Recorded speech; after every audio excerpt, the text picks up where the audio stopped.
Hello and welcome to the Raw Rugby League podcast. I'm Meehall Wood, and this week we're putting our money where our mouth is by talking rugby league and gambling. Now, this isn't a place to moralise. We're not talking about whether gambling is good or bad. We're not talking about the gambling that funds the huge swells that are getting from leagues, clubs to advertising. What we're interested in is the nuts and bolts of betting on rugby league. It's been around since the dawn of organised sport, far predating rugby league in 1895, and it's going absolutely nowhere. Mate, I love a punt as much as the next person, within reason, of course, and do gamble responsibly. And I'm interested in the people who back up their insights with cash. If you like stats, if you like analytics, all that in-depth stuff, there's a decent chance you like gambling too, because most of the best ideas in that space come straight out of the gambling world. They don't come from clubs. Spoiler alert. Our guests this week know more about the subject than most. First is Gerard Condon, a former coach, best known for his social media presence as Reading the Play, one of the best accounts out there on all things rugby league and gambling. Welcome to the show, mate. G'day, Mick. Great to be here, and yes, a subject close to my heart for a long time. And alongside him is self-described writer, raconteur, and reprobate, and you can add a fourth occasional roarer, given his in-depth interview with Peter Vlandis on our site recently. Nick Tedeschi, long-standing rugby league journalist with the mean line and punting columns, not least the excellent From the Couch, consistently one of the most entertaining columns around. Welcome, Nick. Great to be here, Mike. Yeah, it's I've worked in and around wagering for 20 years and was punting on the old footy tab well and truly before it was legal for someone less than 18 to be doing so. So it's long been part of wrapped up in rugby league for me, and it's obviously evolved plenty over the years. But really looking forward to getting stuck in with two of the smartest minds in footy. Yeah, well, I've got a book called How Football Began on the shelf there. I was going to bring it and wave it because a lot of it is about the only reason that they ever came up with rules for football codes or really anything was so that people could agree on the rules to gamble on them. So so I think there's anyone who complains about that doesn't know much about the history of rugby league or sport in general. So I thought there's a very broad first question, right? And you can go with it where you want, which is, I'll go with Gerard, then we'll go with Nick. Is rugby league a difficult game to gamble on? Yes and no. Listen, I think it's probably getting a little bit more difficult at the present moment because I think the game is evolving really quickly at the present with a lot of rule changes and the influence of momentum in the game. But it has its highs and lows. Winning's not straightforward. If it was that easy, we'd be doing this podcast from Hawaii. It continues to change. I think you just need to stay abreast of trying to see what angles are occurring and developing, and each of us have had some discussion over recent weeks about what we're seeing already with some of that change with attack and momentum on the game this year. Yeah, that's. Yeah, I think it's one of the things that the more that you look into these things, the more that you find it. Yeah, absolutely. Like Jared's spot on around momentum, and you kind of hear a lot of other kind of analysts in sport kind of say momentum doesn't exist, but all you have to do is watch rugby league over the last 4 years, and you can see the impact of momentum and how that impacts a game of an individual game. Then obviously extrapolate that out to a season. You'd look at South Sydney right now, and the momentum is going so far against them right now that's very hard for them to turn it around. In terms of whether rugby league is a difficult game to gamble, like I'm going to have the cop-out answer as well and go yes and no. I find it one of the easiest sports to bet on if you kind of stick to some kind of enduring principles. Like the bad teams are never as bad as everyone thinks. The good teams are never as good as everyone thinks, and kind of understand how market forces work in that kind of sense. So kind of making sure that you really kind of try to downplay recency bias, really kind of understand when to pick and choose your battles. But on the difficult side, like it's always been a sport that has generally, and we'll get into this a bit later, generally been a sport without stats, without a kind of literary background, without an academic background. And that has made it incredibly difficult. Whereas you look at something like the NFL, which I follow closely as well, and it's a much easier game to measure, and that it stops and starts and everything is attributable. But that does make it easier to wager on as well. Whereas rugby league, you're kind of doing a lot of this stuff yourself. You're doing, anyone who's followed the NRL for a long period of time will know that you get absolutely zero favours from the stats providers. It is just a nightmare trying to find out the most basic cumulative stats, basic stats at all from a game. So, it's a game that can be beat. It's not an uber efficient game like the NFL, I don't think, at this stage. But you've got to be ahead of the game as well. You've got to see when there's a rule change, how that's going to change the game, how it's played. You're going to see how you're going to understand the impact that it has on, say, what the 6 again rule is going to have on, say, totals, and how that was going to impact the game, and then how when it starts kind of going back to the norm, and you can take this to the bank. Rugby league always goes to an extreme when they make a rule change, and then returns back to some pattern of normality. So once you kind of see that the extreme, the high watermark has been hit, move very quickly to get onto the other side of things. Well, and you've also just vindicated my keeping spreadsheets on spreadsheets on spreadsheets and thinking that I'm wasting them writing about fucking completion rates. I should be giving this up and just pointing based on it. So yeah, you've touched on it there in terms of I'm looking for what indicators you have in the rugby league bet, because for example, prior to moving to this country, I was obviously living in Europe where you could punt freely on soccer, and you can also punt in play. And so one of my great indicators on soccer was that why would you ever bet in the first half? Because if you can punt in play and you get to watch half an hour of a game, well, the first half an hour of a game is often like the second half an hour and the third half an hour. So you would basically only ever bet in the second half because it already gave you a sample size to look at. And I'm wondering, is there anything that particularly in rugby league stands out as like an inefficiency of the current way that most people do it? Because for example, my background, I've worked a lot in marketing, and you don't market the things that you want. You don't want people. I'm getting this right. You market the things that will make you the most money, which means that same game multis, for example, I would imagine make the gambling companies lots of money because they're not very easy to win. So, what would be your tip, Gerard, in terms of finding the inefficiencies in the market, just generally? Well, I purely like to bet one out. I'm not a big one for multis. Occasionally, I might pick out a couple of multis. I think I've probably had 3 this year, and I think at this stage I'm none from 3, and it tells you the lesson that that's where the bookmakers make their money. I like to look at one-out bets predominantly around the line, and look for where I think that there's an angle, an advantage, if not a market inefficiency. So I work off a combination of my view of what I think's happening with teams. I watch every game. I come from a coaching background. I've had a love of the game for a long, long time. So I look at it from a slightly different angle. But then over the last 10 years, I've also overlaid that view with my own handicaps. And so then I go searching Monday, Tuesday, Wednesday for where I think there might be an angle, an advantage, and that comes back to my rating position, home, away, lineups, key player ins, key player outs, and alike. But I come back to just betting one out. Nick? Yeah, I'm very much the same. I've worked for wagering operators for 20 years. And I've kind of seen under the hood of where the money's made, and the money's made in multis and same game multis. So don't get me wrong, I love a bet, and I'll have a same game multi, here or there. But that's also kind of separate from what I expect to be able to make money. That's just how I'm going to the movies. I'm happy to burn, $15 here or whatever. And rugby league, I will say, go back to the difficulty of it. There is no harder sport for a same game multi to hit than rugby league. AFL, NBA, you're looking at disposals, you're looking at goals, you're looking at rebounds, the like. There are a lot of areas. Rugby league has not got, we go back to the stats, but has not got the reliability of stats where they will include tackles and run meters and the like in same game multi. So you've essentially got to try and jag multiple try scorers in a game that might have a projected number of tries of, say, 7. That's very hard to jag three try scorers when there's expected to be 7, and possibly there's only going to be 5 or 6. So difficult there. So I try to avoid those in any kind of serious way. I take a bit of an American approach to rugby league gambling. I'm very much trends based. So I very much look for angles, trying to find market inefficiency. So a good example, my biggest time to bet is the first 8 weeks of the season.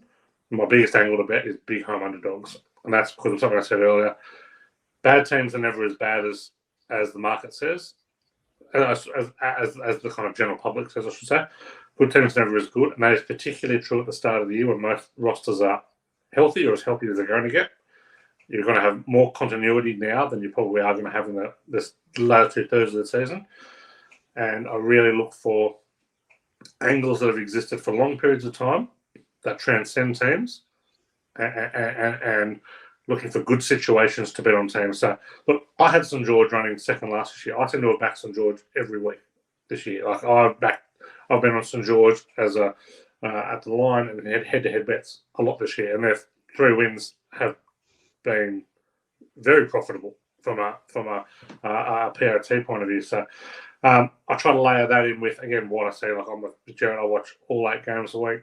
I try and do the video for as many games as possible. Kind of on a Monday or Tuesday, and really looking for something a hook that you can take that's not really generally being discussed. So looking for a player that is generally kind of called by commentators as a great defense. Not to single someone out, but someone like a Will Penasini who generally has a rap on him as this guy's a state of origin player, but he's one of the worst defensive centers in the game. And and again, like try scorer markets, they're not a huge percentage. They're a market bookmakers should be winning on.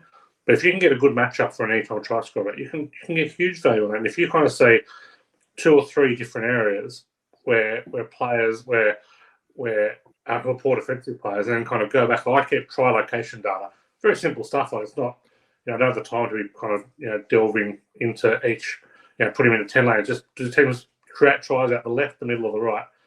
And when you're running up against, say, Jaden Sullivan, you go, well, this is a good matchup for anyone on their left-hand side. And you kind of look for players on their left-hand side. The back rower, fullback who kind of sweeps at the back, and can find good value there. So I very much like to go one out. I'm very much situational based, and also try to use the watching a game, not just to go, these guys are good, these guys are bad, but look for kind of inefficiencies with what the public narrative is. Just coming back to your point too, Mike, if we look at the saturation of gambling advertising over the last 5 years, it's all been focused on same game multis. Bookmakers are doing that for their benefit, not for ours. But their encouragement has been to get punters to think about same game multis. The focus has also been around most punters, if they're going to bet $10, $20 or $50 on a bet, they're thinking, well, why would I bet $20 on a $1.90 bet? I want to look for something that's going to get me a $5 return or an $8 return or a $10 return. And so they're constantly looking for what they think is a price as opposed to what might be the win. And so, watering it all down, if you keep some data on what you're actually doing with your betting, the best angle around trying to get a winning return over a period of time is one out plays and keeping some data around it and some history, and constantly just the little wins grow into a bank return has got to be the goal. Yeah, so I think of it in terms of like what the gambling companies say is obviously what they would want you to do. And there's also, I'll give you a little anecdote. Right? So I used to work in a casino, right? I used to work in a poker room I was doing the drinks and stuff like that. I wasn't doing any of it. And at about 11 o'clock every night, we'd have a cash game going, and the professionals would walk in and they would do nothing for about an hour. They would just let the game happen in front of them, and then they would take everybody's money off them, and then they would leave at about 1 a.m. And so anyone who said it was luck, well, you could go and watch the same 2 dudes win every single night, and you could watch the same punters give them their money. And what usually the issue was is that they were there playing what, like you would play, Jared, like doing very sort of quite boring, sensible play, because the other people on the table were the ones who were doing this was their night out, and they didn't really care if they won or lost. They'd already factored it in. That's right. You know what? If I lose 100 quid, I lose 100 quid. So they were taking 100 quid off 4 different people and were coming out 400 quid up. So I think there's that kind of bet. Like my favorite one of last year was the betting on every jersey number from 1 to 13 to score. Not because I thought it would win, particularly because it made the games interesting all the way to the end. You always had a dog in the fight when you were just watching it. And there's a difference between that and what you think will actually make money over the long term if it was your intention of, I'm going to sink in $1,000 at the start of the season and end up with more of it at the end, and you're going to bet in a much more conservative but kind of more sensible fashion.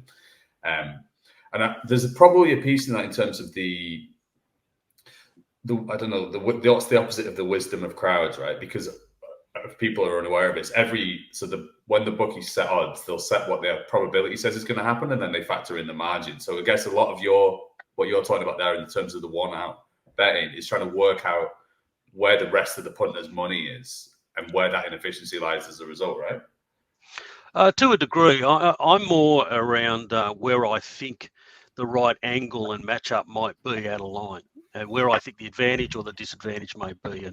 And so, a point Nick made before is very valid, and that is that the underdog can be very undervalued in this game.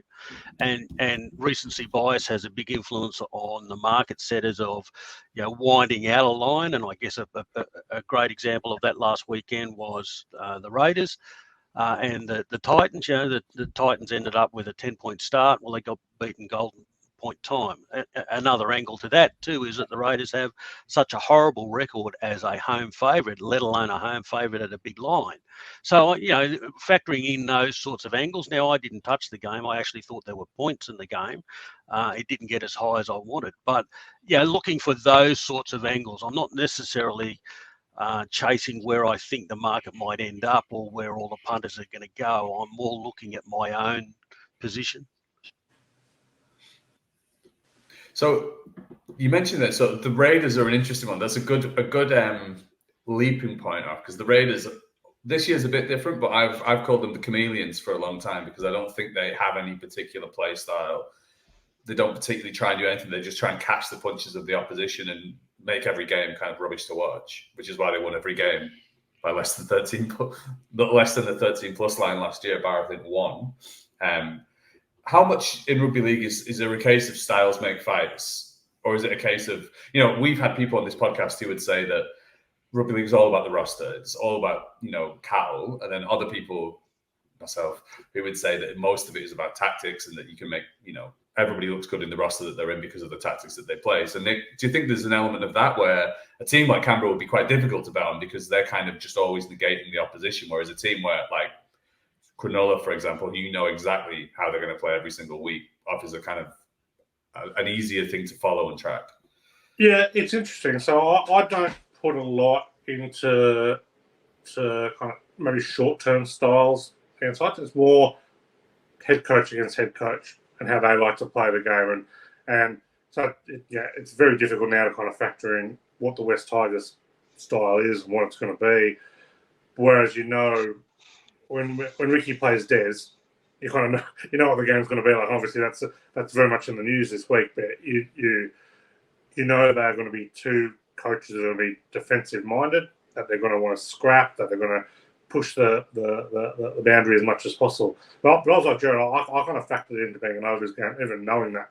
So perhaps I'm maybe undervaluing the styles and fights, but I have very much leaned more towards the roster, and there's two elements of rosters. There's obviously key players. Like with anything, information is absolutely key, and the NRL has done a very good job at tightening that up over the last 4 or 5 years. It was like, I was working in gambling in the early 2000s when pretty renowned gamblers would be betting on Newcastle games and taking plus 16.5 the opposition, knowing that Andrew Johns wasn't going to play, and all of a sudden they're jumping 4.5 points favourites. And so those days are somewhat gone.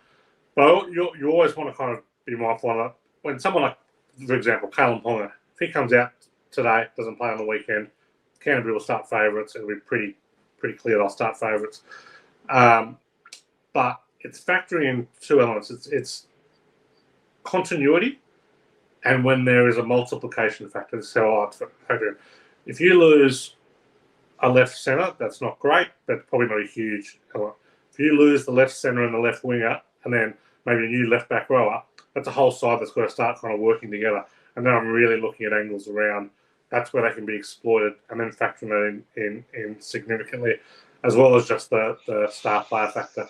And Gerard probably has a better handle on this than I do, but the really good judges, the really good punters, have an exact number of what they will factor in a player missing. And these are smarter guys than me, but someone like Nathan Cleary, when he was ruled out, the line moved 10 points.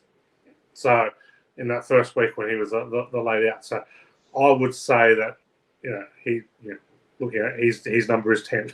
And you kind of work your way down from him. There wouldn't be anyone with a bigger factor in the game than him, and that's factoring in what a great team he plays with and how good the people are around him. Because obviously Nathan Cleary is not just Nathan Cleary. Nathan Cleary makes Isaac Tungo better. Nathan Cleary makes Jerome Luai better. All that kind of thing. So having an understanding of that, and also realising that gambling in rugby league is a lot of science. I'm very much of the science element of it, but there's a lot of art in it too, and you've got to understand the subtleties of what one played out is going to have on the effect of the game, or how an opposition coach is able to exploit it. Like I seriously think one of the great market efficiencies in the NRL is the intelligence of coaches. I know it's very hard to measure, but if I saw a left edge back row and a left centre out for one team, I'll have a very different view on it if it was Craig Bellamy on the other side of it against if it was, say, Jason Taylor. So you've got a very different view.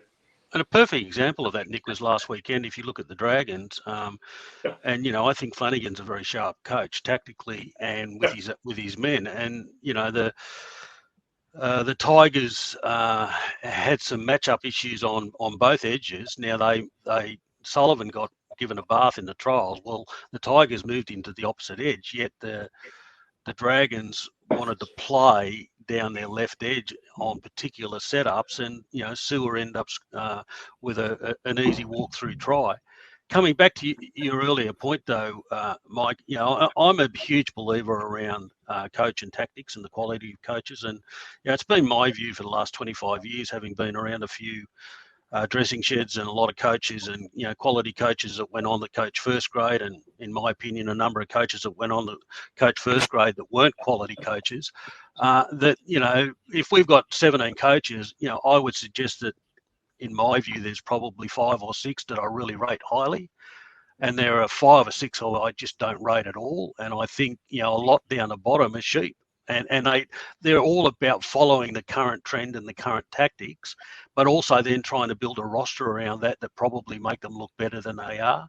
And it's where you get those tactics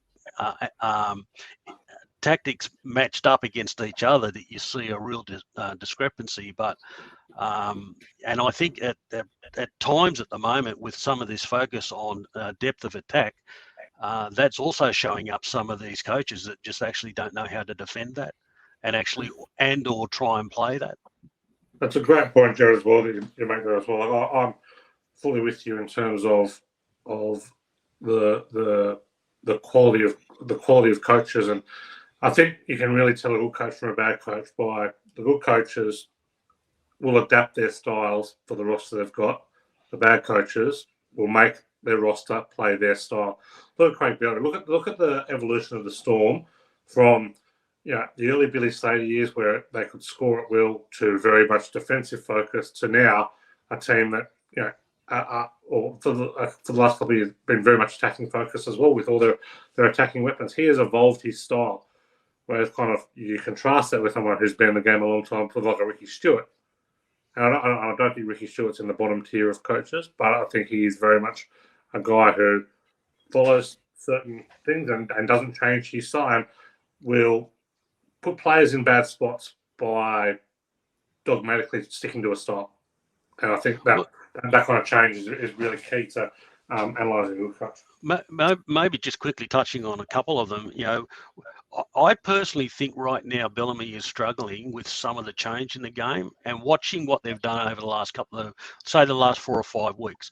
They've had 3 very close wins, but in 2 of those 3 wins, they've actually near got beat by teams that actually played a style of attack that dragged the Storm into a game of attack and tactics that they don't normally like to play.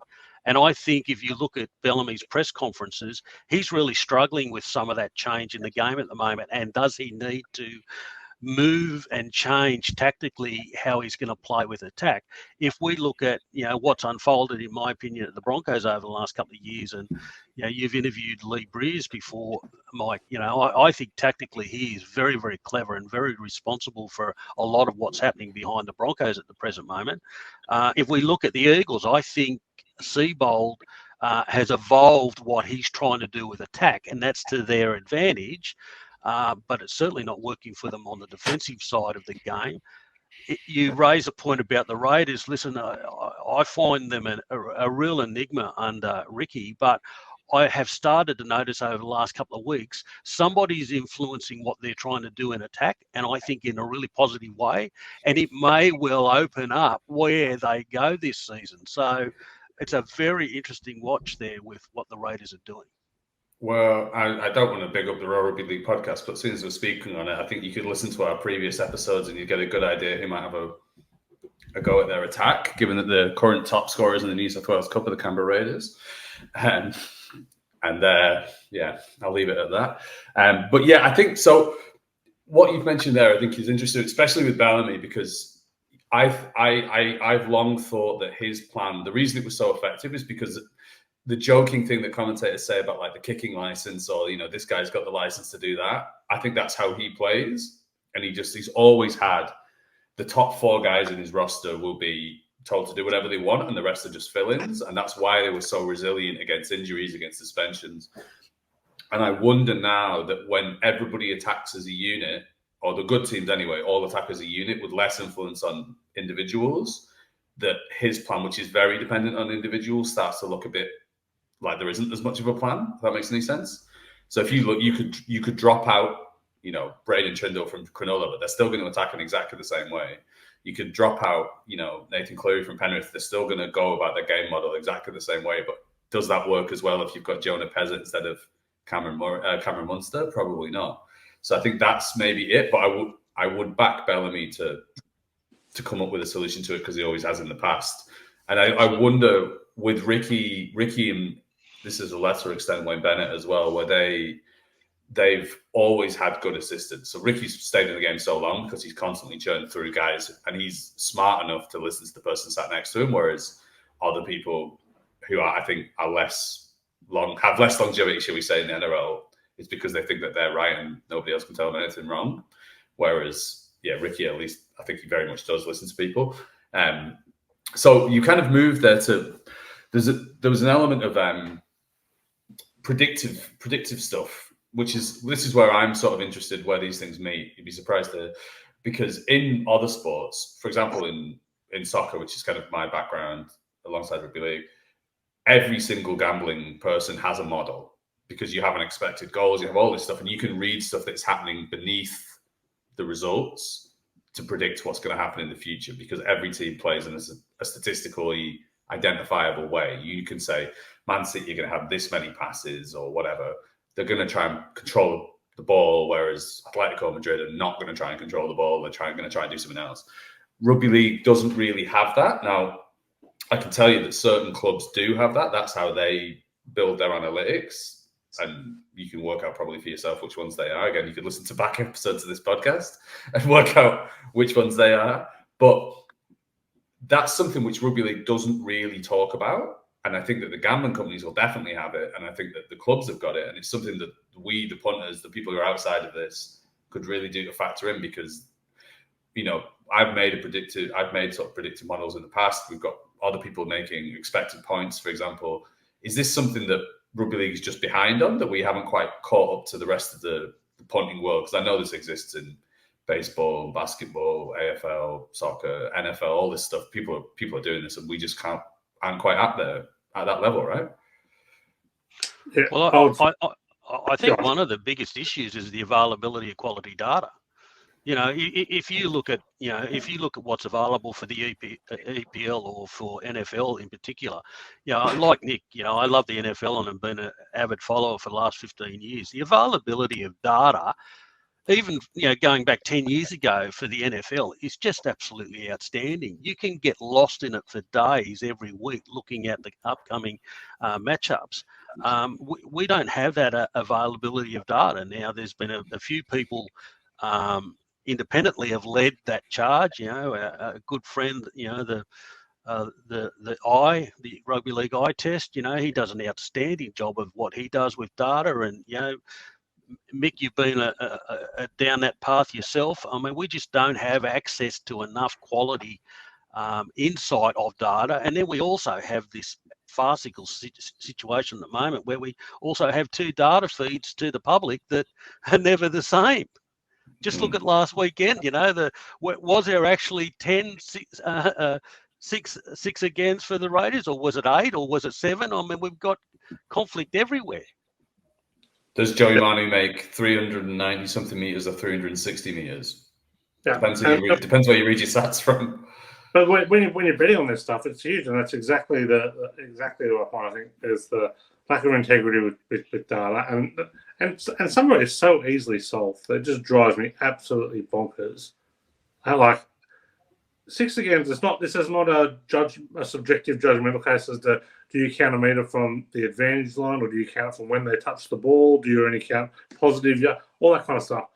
Like 6 again is a 6 again. Like even just basic stuff that the broadcasts don't do. Like what other sport doesn't show you all the substitutions when they're on or off?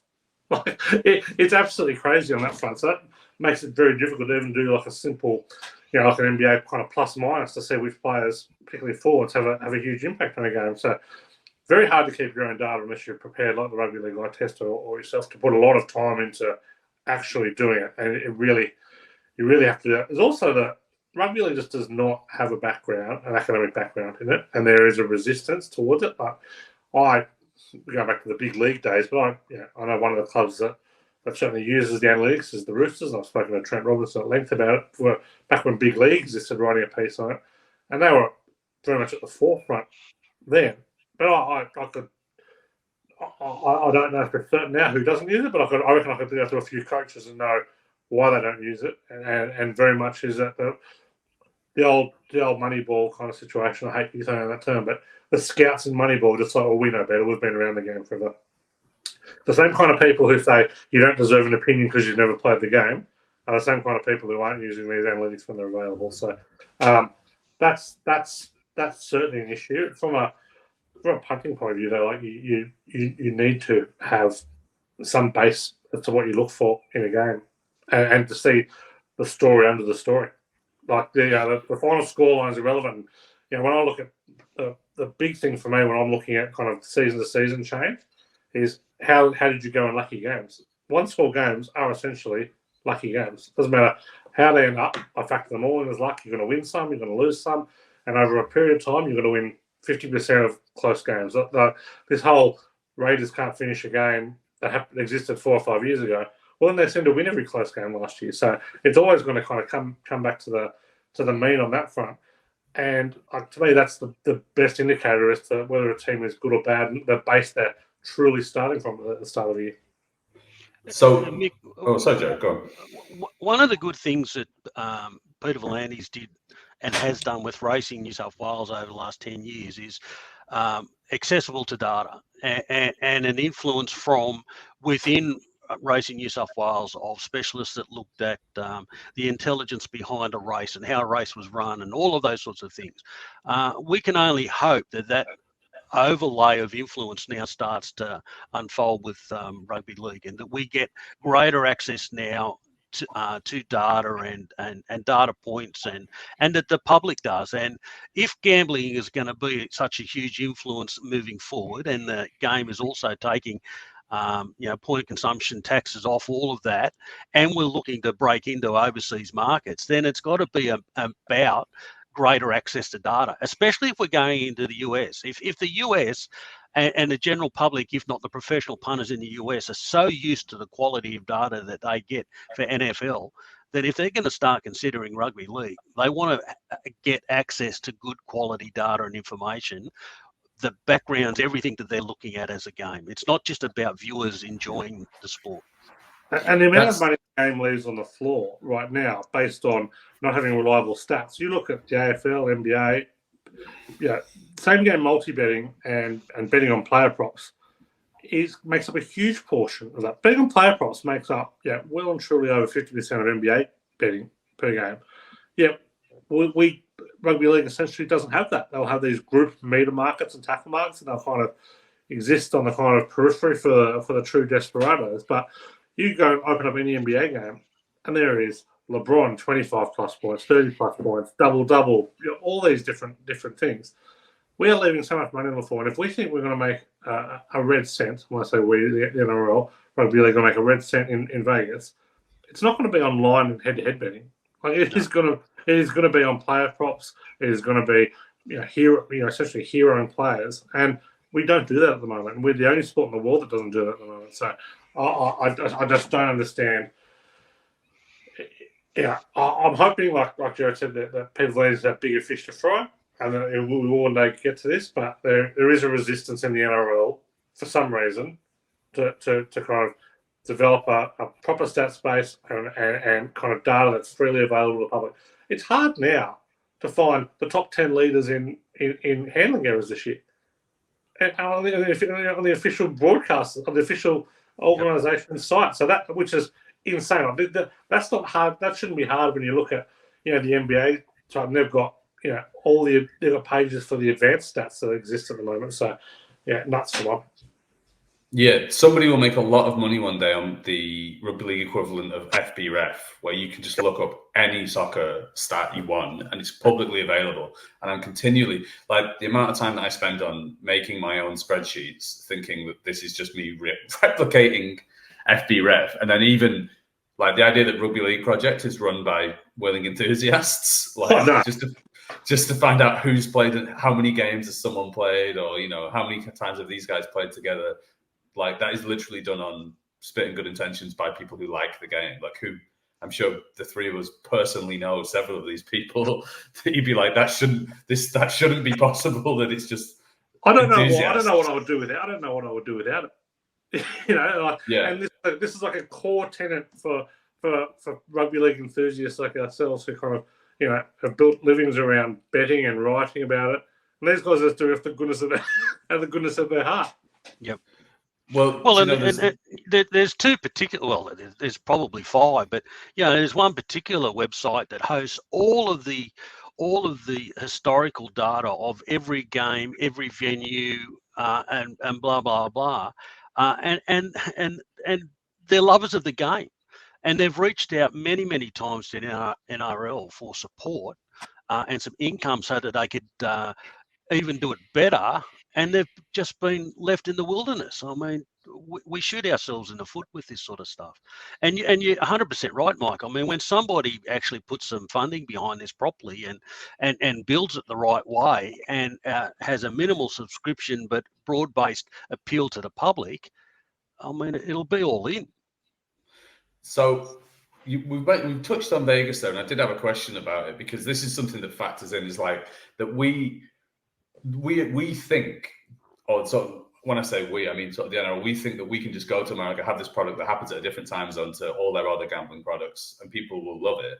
But then we don't give them the things that they expect to get out of gambling. Like, I wouldn't, for example, if I was betting on a sport I didn't know anything about, like, I don't know, field hockey, like, I wouldn't just go, I like the ones in blue. Like, I try and think of what is the thing that I'm trying to look for in this game.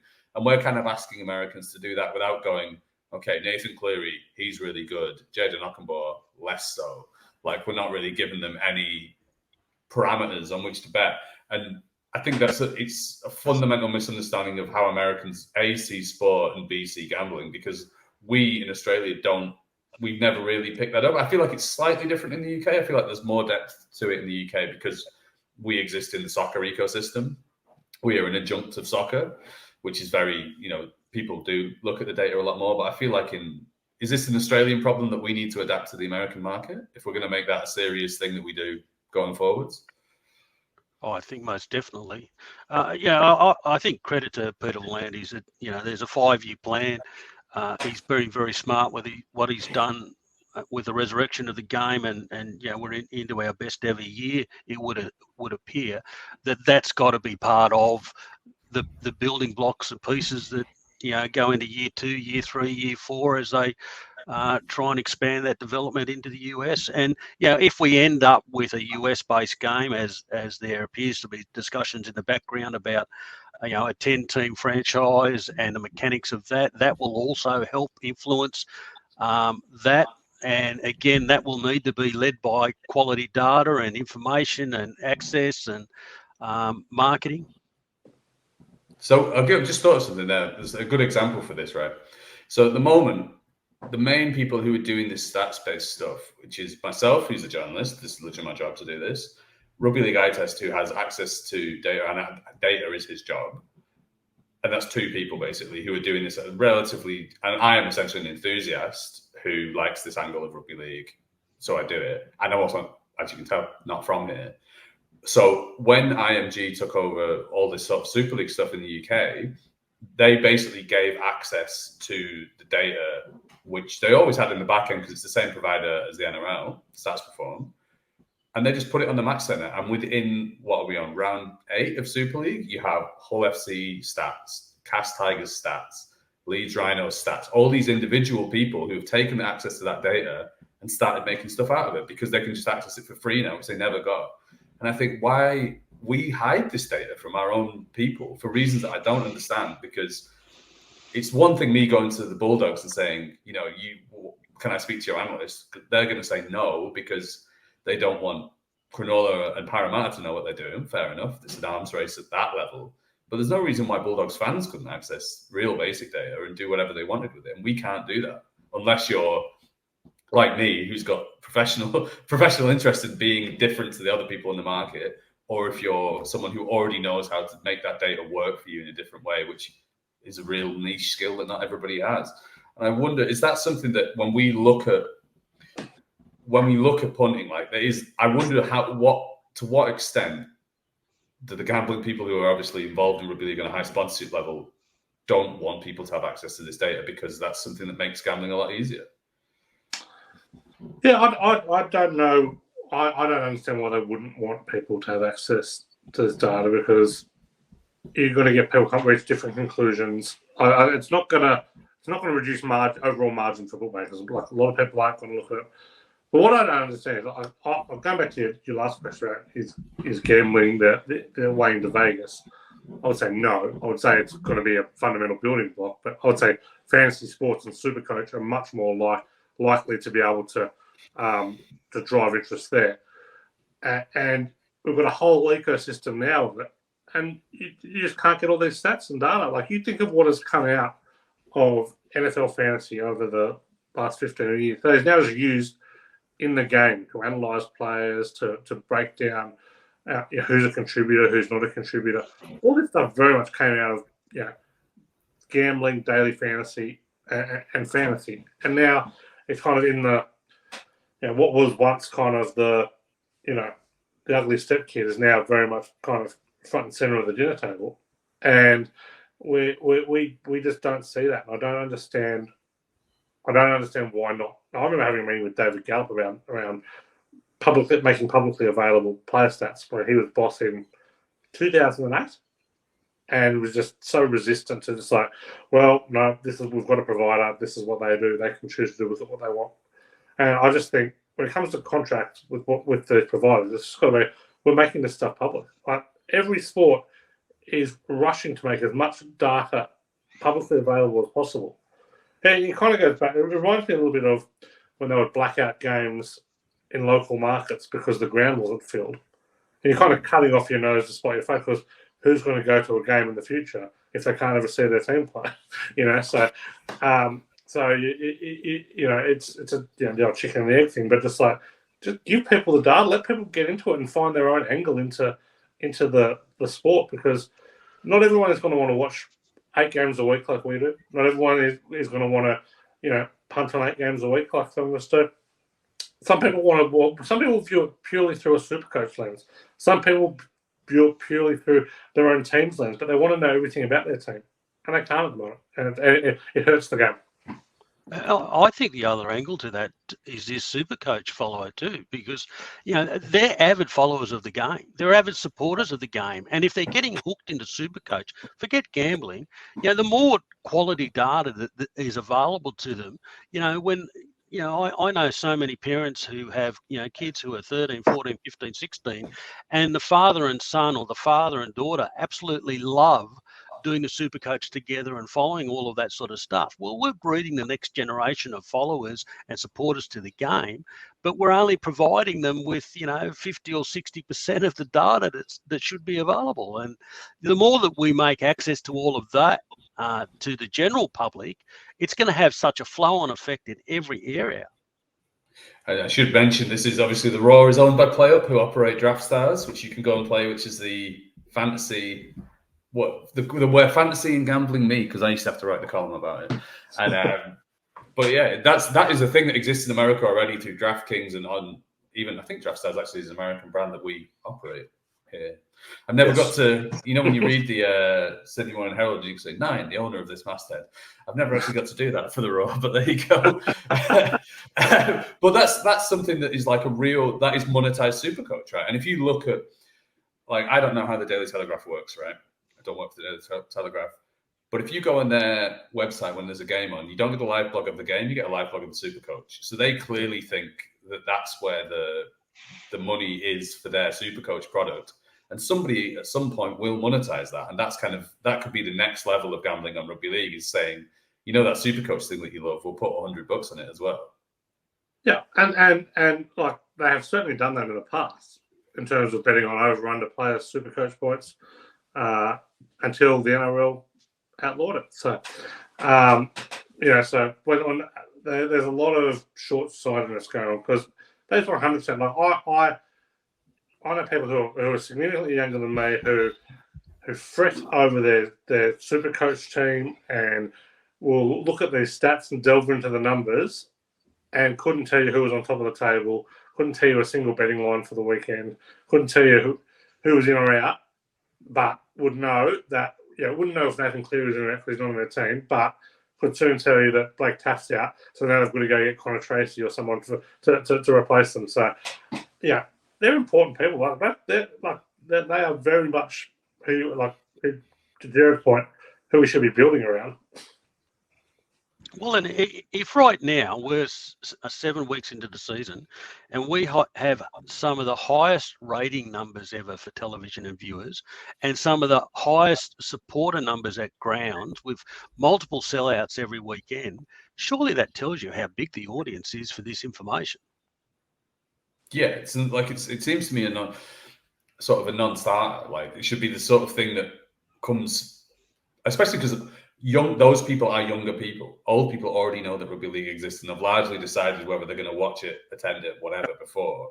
And if you're trying to bring people in from a wider sporting environment, this is the information that you can give them that might be the hook, especially through fantasy products which live and die on this data.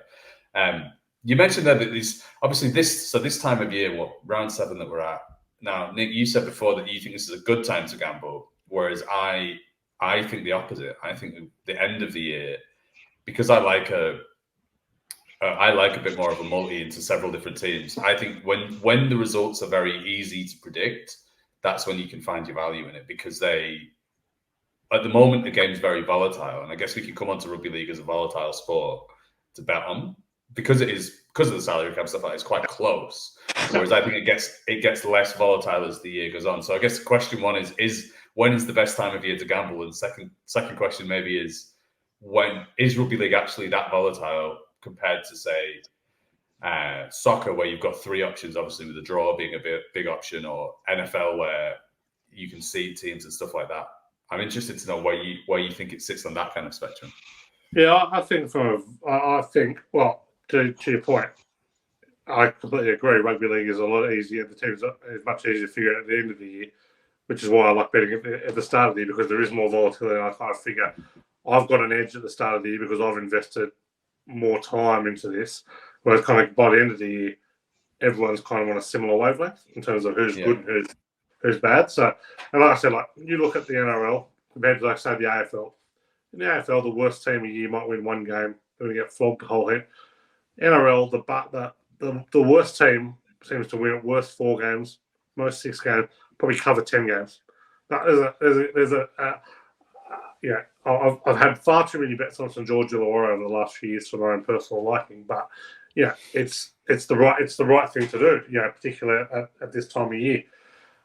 In terms of volatility, I would say the line moves. The line moves a lot. So I'd say there is a volatility in the line move, very much based around early money and team ins and outs. Having the 2 options is obviously, to me, makes it easier. And having a line makes it easier for me as well. I really struggle to bet on cricket or baseball or soccer without a line, without that kind of $1.90 option. I would have so few head-to-head bets 30 year. It's just like almost a non-factor. I might sprinkle some on the head-to-head if I really like a big line, but I'm very much a line-based punter and really work hard to get that number in my head right and look for a disparity there. So having the 2 options with at around the $1.90 mark makes it much better, much more playable to me. That's just from a personal point of view. Scoring lends itself to, I would say, that mid-level volatility as well. You'd be able to speak to soccer ball on this, but 1 goal means a shitload more than 1 try in rugby league, and conversely in the NBA or the AFL, 1 goal means very little compared to a try in rugby league. So I think the scoring side of it makes it in that mid-tier, and the sports I'm attracted to are certainly around that level. I have no interest in a sport like the AFL where there's 150 to 20 score lines and stuff like that. I know that's not the norm, but you just don't see that in the NRL. Particularly this time of year, you very rarely see absolute baths this time of year. I know we did during that when the 6 again first started coming in, but as I'm a natural. I'm a very boring person. I'm a natural underdog and natural unders punter. So this is the time of year where I kind of get what I'm after, which is big pluses and low scoring games. Once it all starts to open up a bit at the back end of the year, I'm all at sea. I think, to your credit, Nick, you've actually led the way over the last 5 years about what you've done in the first 6 or 7 weeks of the season. The first 6 or 7 weeks is traditionally my worst period. And, I've constantly been looking at that and learning, and, I appreciate the focus that Nick has had around where the underdog is undervalued and can be an advantage, and then trying to find that. History also suggests that, that first 6 to 7 weeks that the underdogs have a win, if not cover record of somewhere around 65%. And that then starts to even out as the market adjusts and the market makers adjust and our rating numbers adjust. My best period is the last third of the year. It's traditionally where I've made probably 60 to 70% of my return for the season. And again, try and handpick where I do see the advantage and then play it to a strength. Sometimes I think there's an advantage to Origin. I also like betting on State of Origin. I find that a strong angle for me too. So I think we all have different horses and courses that we've got strengths around and weaknesses around. I would say the one truism though, Mike, over is that for any rugby league punter, the club betting during Origin period would be everyone's least favourite time to bet, because a lot of the data and a lot of the numbers you've got just go out the window based on resting players playing Origin, all that kind of stuff. So it's a really difficult period. And if I have the discipline to go into hibernation over that period, from rounds 11 through 19, I certainly would. But it's that all the stuff that we've talked about, and Jared's right, he just nails the end of the season. I certainly focus at the start of the season. It just becomes an information-based game in the middle of the year. It really does. And to a certain degree, a guessing game, because you are throwing in 3 players into a team that's second on the ladder against a team not affected by Origin who's 14th on the ladder. You've got to try and figure out motivations on a cold June night, which are very difficult to, you can kind of assume that certain teams are going to be up in March and coaches are going to have them ready. It becomes a lot more of a guessing game in that middle part of the year. And I'm with Gerard. I love focusing on Origin because that very, very beatable state of origin, particularly the man of the match market. I think there's a long history around man of the match betting that can make you a nice little profit, but club footy around then, very, very difficult. Well, I can throw you this is no inside knowledge, but in the biggest market in the Challenge Cup final is the Lansdowne Trophy for man of the match, and that's what everybody will ask you. You know, if they don't watch many games, they'll ask you, the guy who watches all the games, or who do I go for Lansdowne? But it's voted on by the members of the press, who you'll be surprised to hear like a punt on rugby league. So it's a bit and they ask you 15 minutes before the end to fill out your little form. So you'd be like, maybe Kevin Sinfield this year, because half the press box is bet on him. It's a decent shout. It reminds me of an old story, and I won't have it there, but a commentary team used to bet the best player from each team, then would have themselves a roughie at a decent price, and then if it was like an evenly matched game and the two stars weren't doing that well, they would spend the next 60 minutes talking up the roughie. And I remember Chris Hyington won a man of the match one day. I think it was about 40-1. Wasn't soon after the man of the match betting was banned in rugby league. So I think there's a few stories about Origin and grand finals that we could tell. Yeah, I think they've tried to move it away from that for a reason. Put it that way. But even stuff like the Clive Churchill Medal and State of Origin, it's like, even though there's no corruption or anything anymore, because it's all usually national selectors. There's angles in that, like, you know, selectors usually want to justify their own position by picking someone who's played for Australia before. So, like, you look at the history of man of the match betting in grand finals. Nearly every single player had played for Australia before they won man of the match award. So, or is about to play for Australia, or is about to be picked on the upcoming test a week later. So, well, I think Brett Kite, the man of a match winner in a grand final, and the next day is picked in the Kangaroo Tour team. Yep, absolutely. There's plenty of that going on. I think Scott Prince was the same back in the 2005. So, just there's another sort of time-based angle I'm interested in, because this is something that I look at all the time. So my favorite bet, which we'll get to, I love I don't know what you call it here.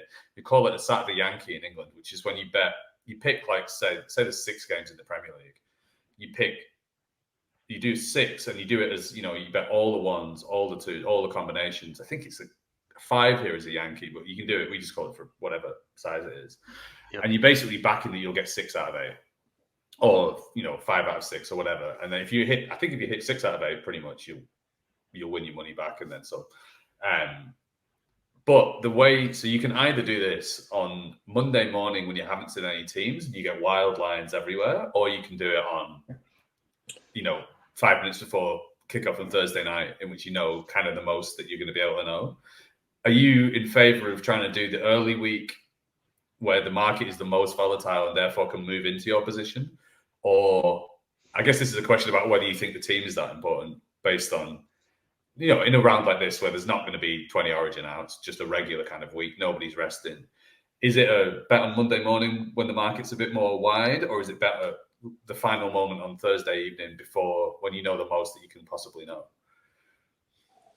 I tend to bet later rather than earlier. I only bet early when information comes across my desk that certain players are going to be missing and that the line's going to move pretty quickly. So, I tend to bet as late as possible. There are bets. I'll put a caveat on that. I'll bet lines late. I'll bet totals early. I try to bet totals as early as possible, based on whether, if I like an under in particular, and I know there's going to be some weather around, that line's going to move pretty quickly. So I try to bet totals early and lines late, because the smallest change in the league was, and I'm not big on that individual as an individual, but if there are a couple of changes to a certain part of a defensive line, it does worry me a bit and will impact my bet.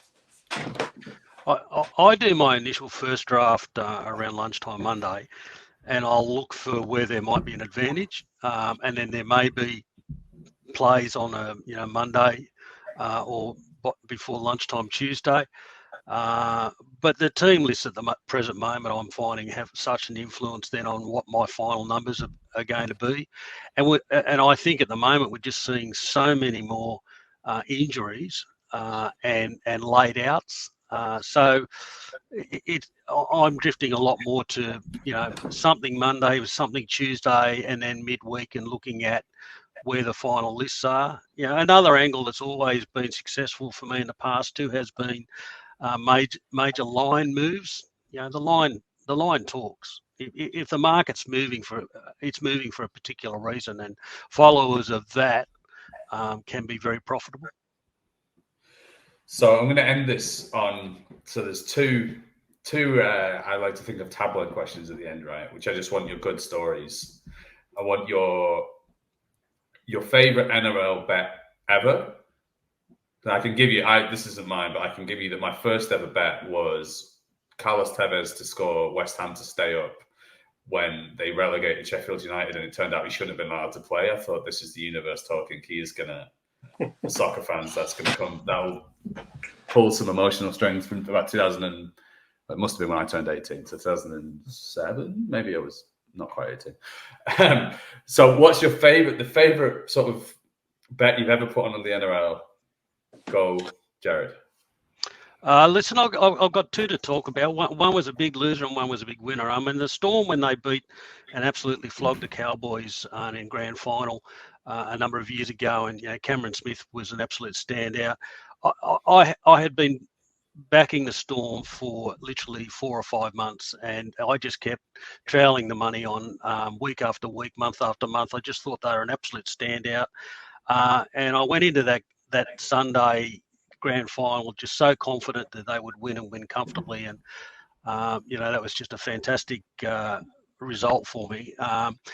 My worst ever memory is the '89 grand final where Balmain got beat in that absolute classic game where the Raiders, Steve Jackson's famous try, and I was on the coaching staff at Norths at the time, and Norths won the reserve grade premiership that day, and I used to bet with a particular bookmaker, and going into the weekend, I was very confident about the Raiders winning the under-21s grand final, Norths winning the reserve grade grand final, and Balmain winning the first grade grand final. And so I had a really hefty bet on all three results. And so going into the first grade game, I'm sitting at the ground with my wife, and she knew I'd had a bet. She didn't realise it was worth a trip to Hawaii, the result. And when Benny Elias misses that field goal kick and it hits the upright, I tell you, the rest of the game, I absolutely sat there in the fetal position watching it unfold. Yet one of the greatest grand finals of all time. Well, my favourite bet. Well, there was once a player called Ryan Tandy, and sorry, give him his full name. Island legend Ryan Tandy. I'm good mates with the man who managed the Irish team on the 2008 World Cup, and has a very different view on Ryan Tandy's legend status with Ireland. Look, best bet. I kind of tend to forget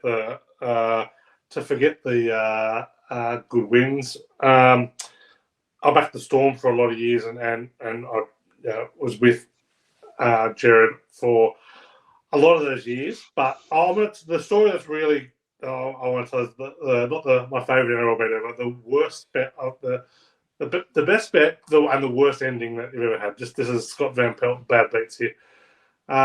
I had a bet in Samoa played Tonga in one of the first Pacific tests, in the mid-season Pacific tests that they played. And I had backed over, I think it was 38.5 points. Anyway, Tonga scored a try with about 6 minutes to go up 34-4, I think it was. Ran around under the post, about to hit the conversion. Fans run onto the field. They call the game off with 6 minutes to go. The kick's never taken, and the final score is 34-4. And this must have been 16 or 17 years ago. And I still wince when I think about it. they all just ran onto Campbelltown, and the game ended, and it was just leave me out of that. In terms of in terms of bets I've really enjoyed, one that really stands out was I could not have been more confident on Manly going to the 2013 grand final. I was confident in backing them for ages, and I cannot stand Manly, but I was just all in on Manly that year. And I've backed them, and I'm at the game, and I'm just like, this is awful. And I'd split my bet up to have, I thought if they won, I'm going to have a good crack at Daly Chair Evans for Clive Churchill medal. And I'm walking out of the ground despondent. They've lost by 8. It's just like I've absolutely done my bottle. I've done it on a team I hate, which is even worse. Then over the loudspeaker, Clive Churchill medal winner, Daly Chair Evans, and just like, oh, Save. Let's go for a night out, boys. We're on. Well, you just reminded me there. I can't believe I forgot this. This should have been my favourite one. I was at the Challenge Cup final once, and I bet, you go into, this was before internet betting, and you go into the bookies in Euston train station, you'd get off the train and you go stick your bets on.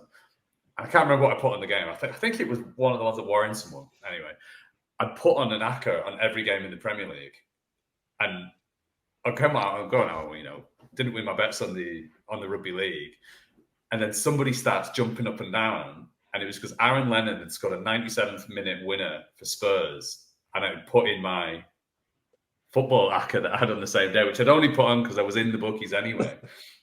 And one of my mates who was down was a big gang of us down from Rochdale, and we were in a pub in Euston, near Euston Station, full of Rugby League fans who were all getting the train back up north, and he just goes, he's just won 300 quid on whatever. And then he basically, all the money that I won was buying everybody from Dewsbury a drink. So I don't think any of the money came up north of us afterwards. That's amazing. It's been brilliant fun chatting to you. We've hit an hour, so I don't want to keep you anymore on a Tuesday morning. So I'll say thanks a million. As ever, if you like this podcast, like, subscribe, share, tell people about it. Telling people about it is the best way to make people listen to podcasts. And yeah, if you like this sort of stuff, then make sure you tell people about it. Nick and Gerard, thanks so much for your time, and good luck this weekend punting on Rugby League. Thanks for having us.